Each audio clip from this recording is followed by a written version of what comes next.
Hey everybody, today I'm going to go over the method that I use to sharpen bread knives. This is a very effective method, it's very thorough, and we are actually going to be cutting new serrations into the knife. So it does require some special equipment, and let's go over that equipment right now. The first machine is going to be a 1x30 belt sander. Pretty much any belt sander will do. It's just a very small step at the beginning of the process. And next we're going to use a bench grinder. It's a 6-inch bench grinder. And I have these convex diamond wheels. That's what's going to do the real reprofiling and cutting of the serrations. So both of these wheels I bought from Curry Custom Cutlery, and I'll have a link down in the description to where you can buy these for yourself. And you just need a couple of adapters and spacers in order to make them work on any bench grinder. And the last machine we're going to use is this 8-inch bench grinder with 2 different wheels attached. This is a nylon fiber buffing wheel. It's similar to a Scotch-Brite wheel, and this is a leather honing wheel. And so these wheels combined will take care of the deburring and stropping, honing process for the final step. So this is a pretty typical bread knife. You can see on one side it has these pretty wide scallops, and on the other side it's essentially flat, kind of like a single bevel knife. And what we're going to be doing here with the belt sander is just going over that flat side just lightly to make sure we have kind of a clean flat surface, and that's going to help us get a really sharp result when we start cutting the serrations on the other side. If your bread knife that you're working on has a lot of damage, I would recommend doing a little more work on this step just to assist in the damage removal process. So you could use kind of an aggressive belt for that, and you could do grind multiple passes on it. But in this case, this knife is not damaged really at all. So I'm just going to do one pass with a high grit. This is a 600, kind of a worn out 600 grit belt. And that's just gonna sort of prep the flat side of the knife for sharpening on the other side.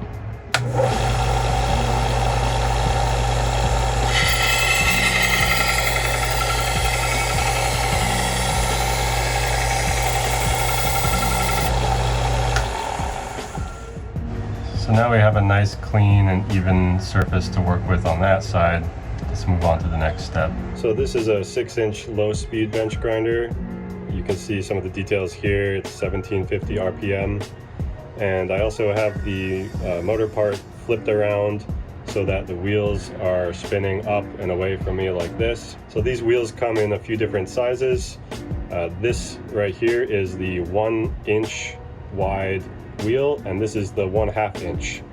And these are the 2 sizes that I find are the most commonly useful for bread knives and a lot of serrated knives. So for this knife we're going to be using the 1-inch wheel.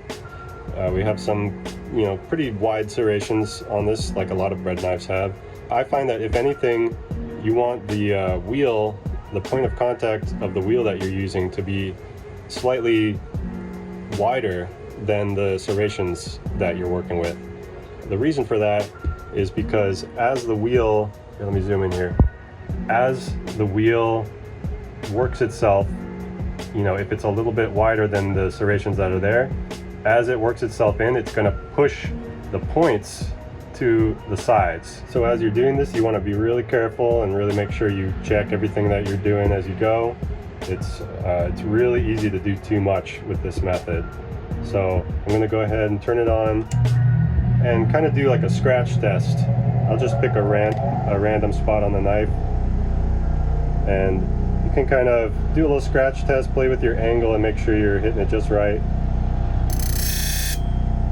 So that's what that one looks like after just a light touch on that diamond wheel. And you can already tell it's going to be a beautiful result if we can just do that nice and evenly all the way up and down. Now if you look carefully, you can see the burr forming inside each serration as you work down the knife.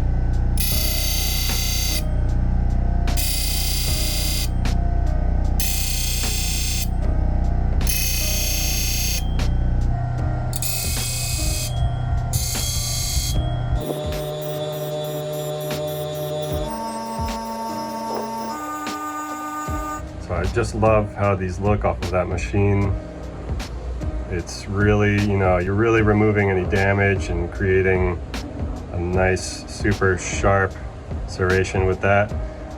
But now we have a huge burr to deal with, so let's take it over to the deburring station. So just like the other machine, this one has been flipped around so that the wheels are moving up and away. Now, coming from the last step, we did all our grinding in the serrations on this side. So what we're going to do is we're going to do a pass on the flat side where the burr is, and we're going to start moving that burr around to weaken it with this nylon fiber wheel.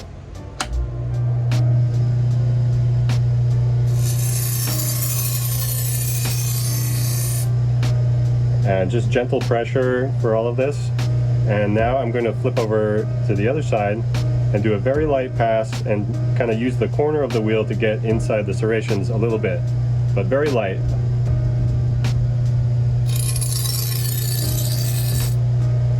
And I'll just go back and forth like that a few times. You know, think about bending a paper clip back and forth until it breaks. That's what we're trying to do with the burr here.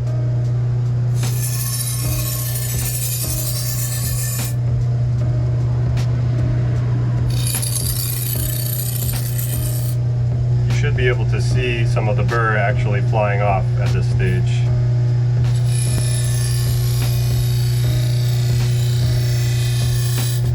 So now that the burr has been weakened, we're going to use the leather wheel to finish stropping it. This is some kind of standard white compound here, and I want to get a bunch of it on the corner of the wheel because that's what we're going to use to get inside the serration.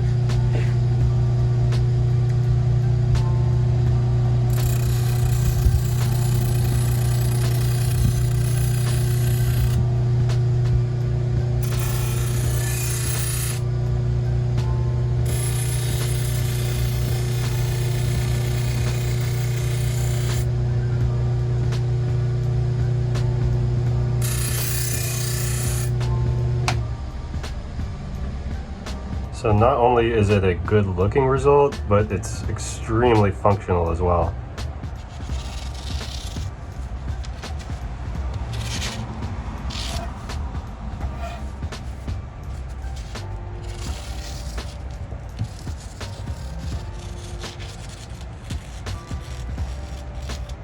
So that's the method that I do for most bread knives and a lot of serrated knives. I know there's a lot of different ways to approach it, and I've tried a lot of them. This produces the best result that I've found.